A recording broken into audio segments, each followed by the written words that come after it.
Mesdames et messieurs, très heureux de nous retrouver à ce bulletin d'information dont voici l'ossature.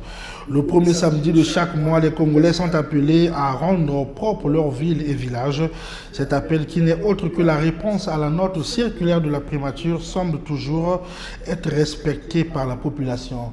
Pour en savoir plus sur la question, notre rédaction est descendue sur le terrain, notamment sur la rue Lénine et l'avenue de la Paix. Il ressort de ce constat que les Congolais respectent bel et bien cette circulaire, mais ce qui est à déplorer, c'est que l'entretien des devantures des lieux du commerce n'est plus praticable.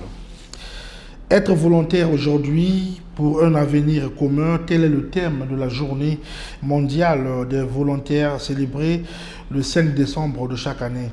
Le gouvernement congolais, qui n'a pas dérogé à la règle, a rendu publique une déclaration par le truchement du ministère de la Jeunesse. Déclaration dans laquelle le ministre Hugues Ngolondele a signifié que cette journée a été instituée par les États-Unis depuis 1985 et met en avant le volontariat comme un puissant moteur de développement socio-économique d'une communauté. Il a aussi épinglé le fait que le volontariat est l'épine dorsale de nos sociétés et qu'il est également une autre forme de participation au développement et à la préservation de la paix.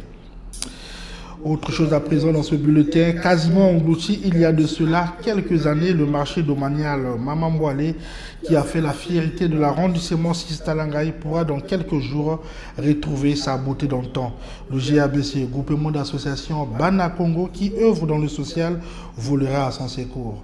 C'est tout le sens à donner à la cérémonie du lancement de l'opération de désensablement qui a eu lieu ce samedi 4 décembre dans l'enceinte du marché Mamamboalé sous la direction de Gordon Sostengue, président de l'association Bana Congo.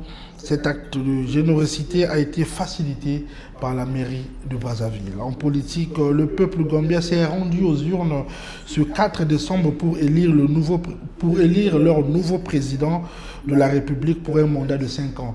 Ce premier tour met en liste 5 candidats qui affrontent le président sortant Adama Barrow, arrivé au pouvoir en 2017 après la chute du régime de Yahya Jammeh.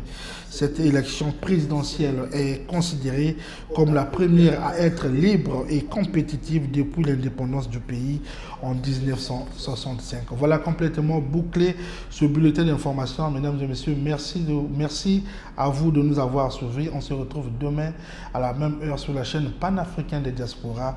Au revoir.